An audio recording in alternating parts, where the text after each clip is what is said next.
এদিকে এসো। দিদি, আমার গাড়ির ওপর নোংরা জল ছিটে চলে যাচ্ছ দেখছে। আরে দিদি, এটা নোংরা জল নয়, মন্ত্রপুত জল। মন্ত্রপুত জল? সেই জল গাড়িতে ছেটালে? তুমি কি তান্ত্রিক নাকি? না দিদি, তান্ত্রিক নই। আমার মেয়ের ভূত তাড়ানোর জন্য ওকে এখানে এনেছি। গ্রামের লোকেরা এরই খোঁজ দিলেন। কোথায় তিনি? দেখাও। এই তো এখানে। এই ফিরে চল মা, ফিরে চল, ফিরে চল, দাঁড়া, আমার কথাটা শোন। চল মা, চল। এই যে দেখুন।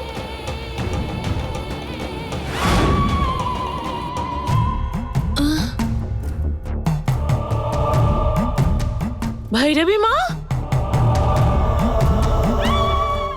আপনি এখানে? আমি আপনার খোঁজ কত জায়গায় করেছি, আপনি এখানে আছেন। আপনাকে এখানে দেখে খুব আনন্দ হচ্ছে আমার।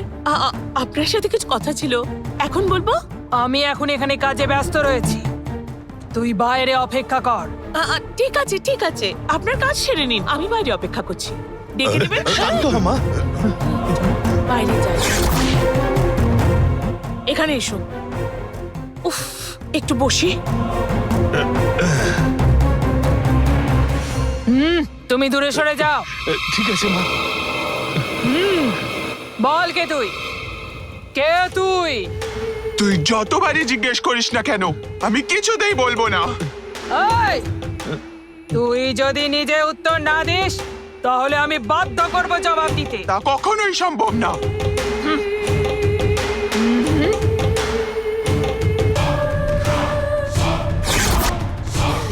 真的个交易里，哦哟！ কি হলো?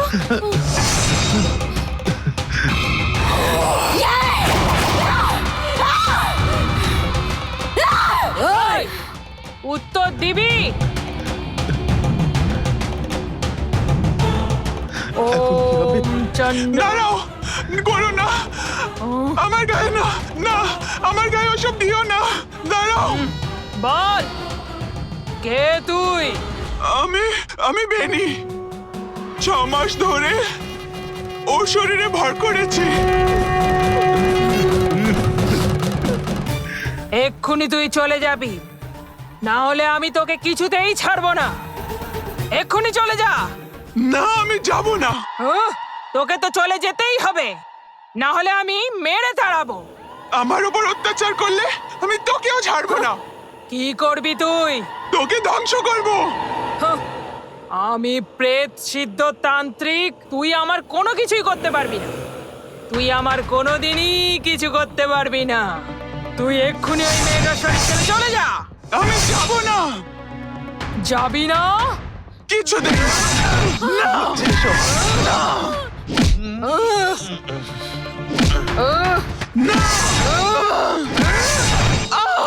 চলে যা, না, চলে যা। আমি চলে যা। যাব, চলে যাব।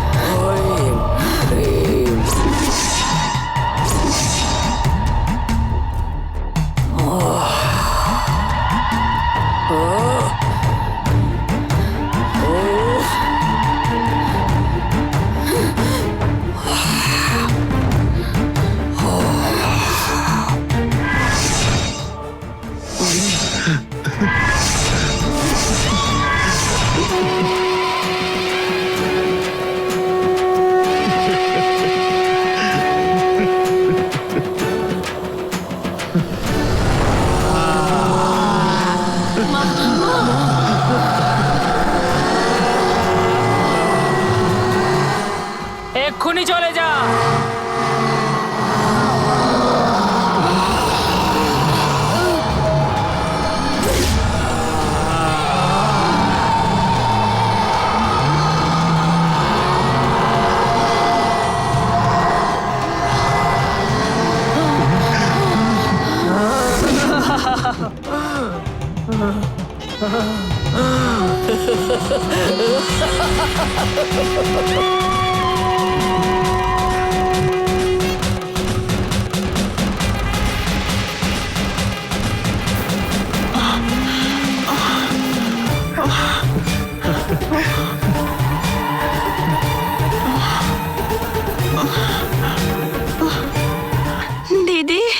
বলো।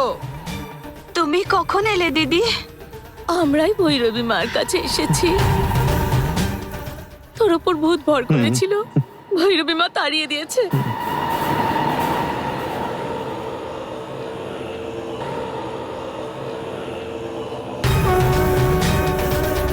তুমি বড় উপকার করলে দিদি। এর কোনো ক্ষতি করতে পারবে না আর। আমি দুষ্ট শক্তিকে তাড়িয়ে দিয়েছি। নিশ্চিন্তে বাড়ি নিয়ে যাও, বিয়ের ব্যবস্থা ওকে করো। নিয়ে যেতে পারি? কোনো অসুবিধা নেই। আচ্ছা মা, তাহলে এখন যাই। অনেক ধন্যবাদ ধন্যবাদ মা। দিদি। চল মা, চল আমরা যাই। মঞ্জা, এদের পিছনের রাস্তা দিয়ে নিয়ে যাও। আর বাইরে দেবী বসে আছে, ওকে ভেতরে। আচ্ছা দিদি।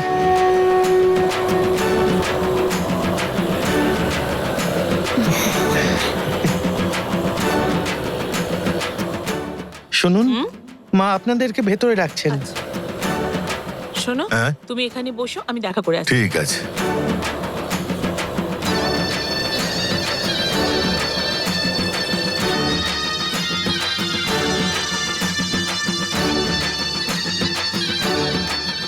ভাই রেবি মা,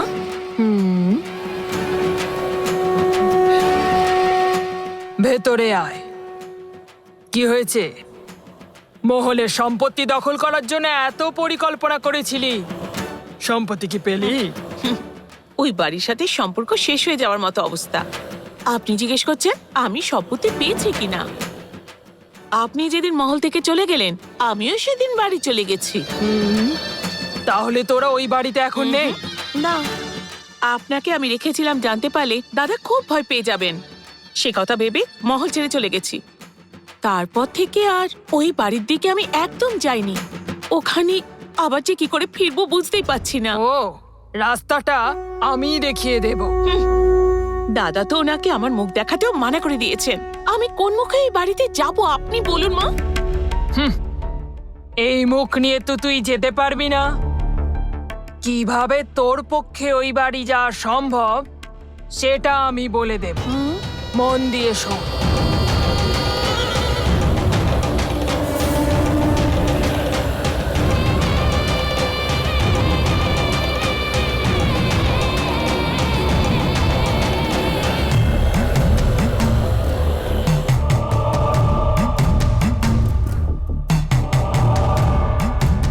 বুঝতে পেরেছিস তো? কেমন লাগলো আমার বুদ্ধিটা? সুপার ভৈরবী মা, সুপার আইডিয়া দিয়েছেন, সুপার আইডিয়া। এত ভালো আইডিয়া দিয়েছেন আপনি। ভৈরবী মা, আমি কি বলবো, আমি নিশ্চিত ওই সম্পত্তির মালিক আমি হবই।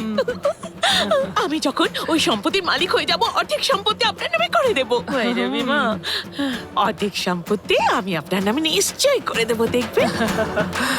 আমার সম্পত্তির ভাগ চাই না। তুই আমাকে ভরসা করেছিস, আমি না হয় সাহায্য করলাম। এবার তুই যেতে পারিস। আচ্ছা, আমি ভীষণ টেনশন নিয়ে এসেছিলাম, এখন আমার মনে শান্তি। সব আপনার জন্য হলো। ভৈরবী মা, আপনাকে থ্যাঙ্কস, অনেক থ্যাঙ্কস। আমি কিন্তু তোর জন্য কিছুই করিনি। তুই ওখানে গেলে তবেই আমার পক্ষে ঢোকা সম্ভব হবে। আর ওই বাড়িতে গেলেই তবেই আমার পক্ষে অরুণকে ধ্বংস করা হবে। সেই কারণেই তোকে তো ওই বাড়িতে পাঠাচ্ছি।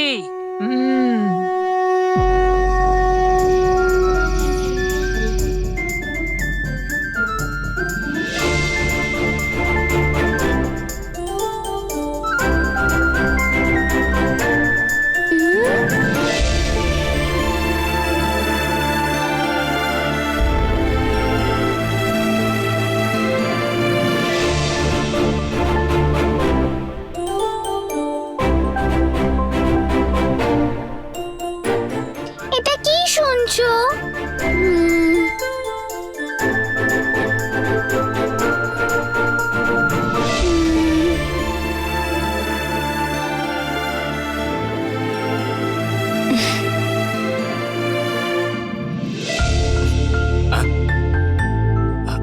এই, তুই কখন এলি?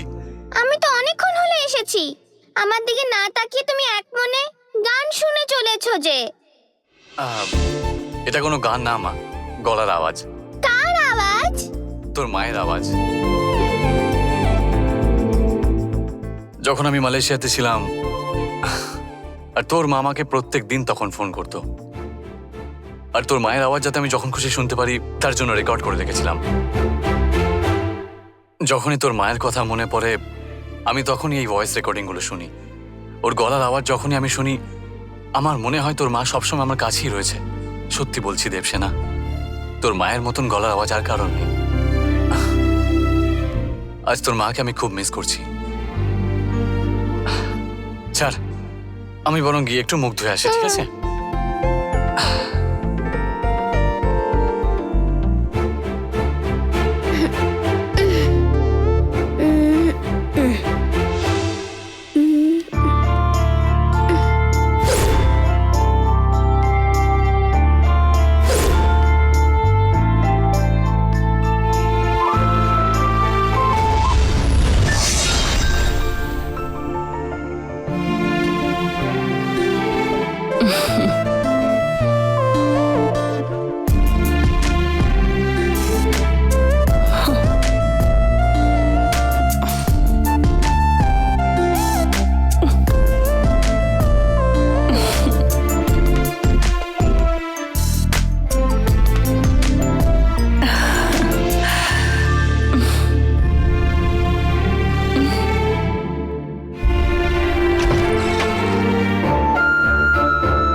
অরুণ আসছে মনে হচ্ছে।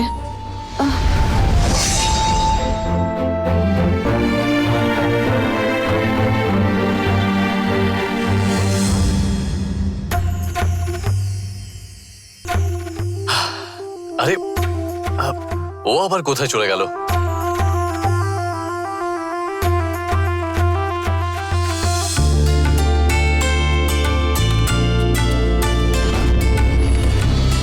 এই অরুণ,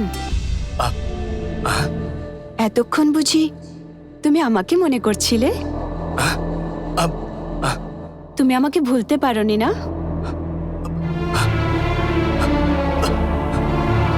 জানকি,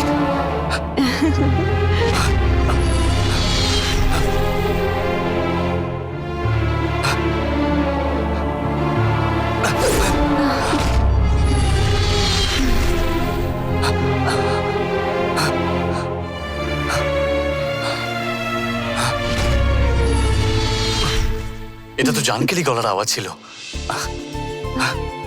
আসলে তুমি আমাকে খুব বেশি ভালোবাসো, তাই জন্যে আমি যে যে কথা বলেছিলাম সে সবকিছু রেকর্ড করে মাঝে মাঝে শোনো।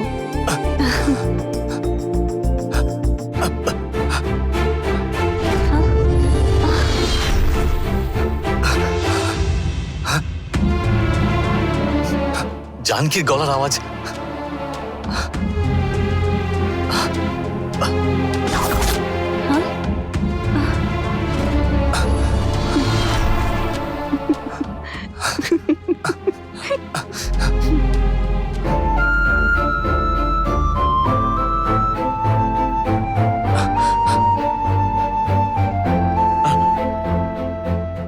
আমরা একে অপরকে এত ভালোবেসেছি, যদি আমাদের পক্ষে একসাথে এই জীবনটা কাটানো সম্ভব হতো তাহলে কত ভালো হতো, তাই না?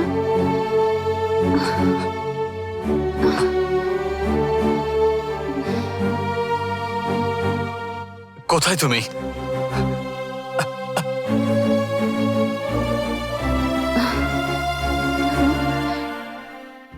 যতদিন তোমার আমার কথা অরুণ আর আমার তোমার কথা মনে থাকবে, জানকি, ততদিন আমাদের দুজনকে কোনো শক্তির পক্ষে আমাদেরকে আলাদা করা কখনোই সম্ভব হবে না। এটা আমি নিশ্চয়ই জানি।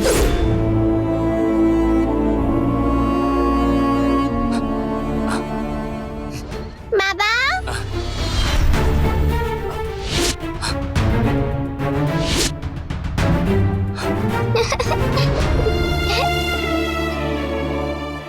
দেবসেনা, দেবসেনা, তুই তোর মায়ের গলার আওয়াজ শুনতে পেলি কি? কি মা তোমার সাথে কথা বলছিল? হ্যাঁ, তুইও শুনতে পেয়েছিস বুঝি? আরে আমি কথা বলছিলাম তুই? হেডফোনে মায়ের আওয়াজ শুনেছিলাম। তুমি তো মায়ের গলার আওয়াজ শুনতে ভালোবাসো, তাই না? তাই জন্যই আমি মায়ের মতো কথা বলছিলাম। মায়ের আওয়াজ কেমন নকল করলাম বলো? বলো না বাবা, শুনে তোমার ভালো লাগলো?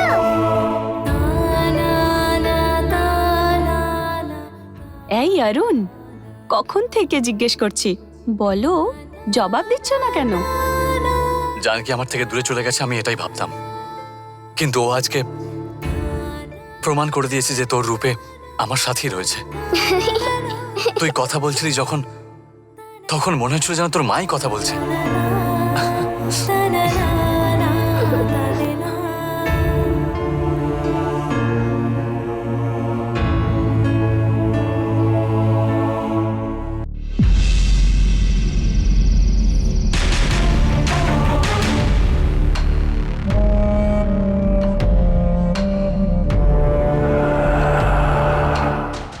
লক্ষ্মী, বৌদিমণি, তুই এখন এখানে কি করছিস? দাদাবাবু আসলে ড্রিঙ্ক করতে বসেছে তো, তার জন্য আমি অমলেট করছিলাম, সেই জন্যই এসেছি এখানে। ঠিক আছে, আমি করে নেব, তুই যা। ঠিক আছে গো।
প্রতিবার তুই রক্ষা পেয়ে যাস, কিন্তু আজকে তোর গল্প আমি শেষ করবই।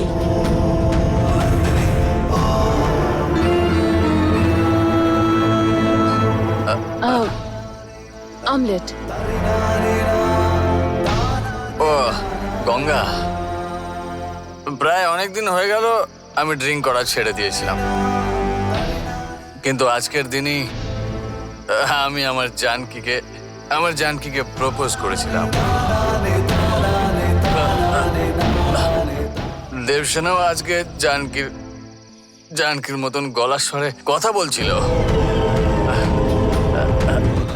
আমার জানকির কথা খুব মনে পড়ছে, তাই আজকে আমি একটু ড্রিঙ্ক করছি। জানকির ব্যাপারে কথা একবার বলতে শুরু করলে আমার জন্য থামতেই ইচ্ছা হয়। গঙ্গা, দেবসেনা একা একা শুয়ে আছে, তুমি গিয়ে ওর পাশে শুয়ে পড়ো। আচ্ছা ঠিক আছে, তুমিও তাড়াতাড়ি চলে এসো।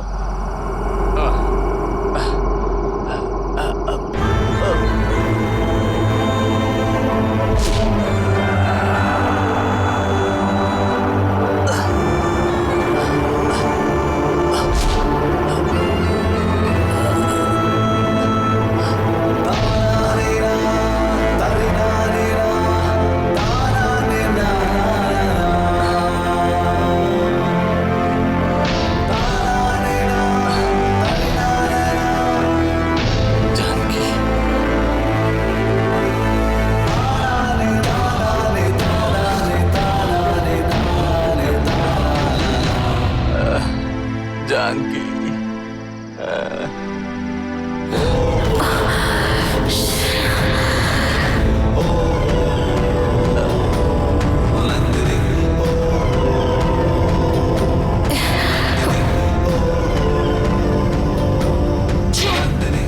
পাপিটা তো যে অমলেটটা বানিয়েছে সেটা খাচ্ছেই না।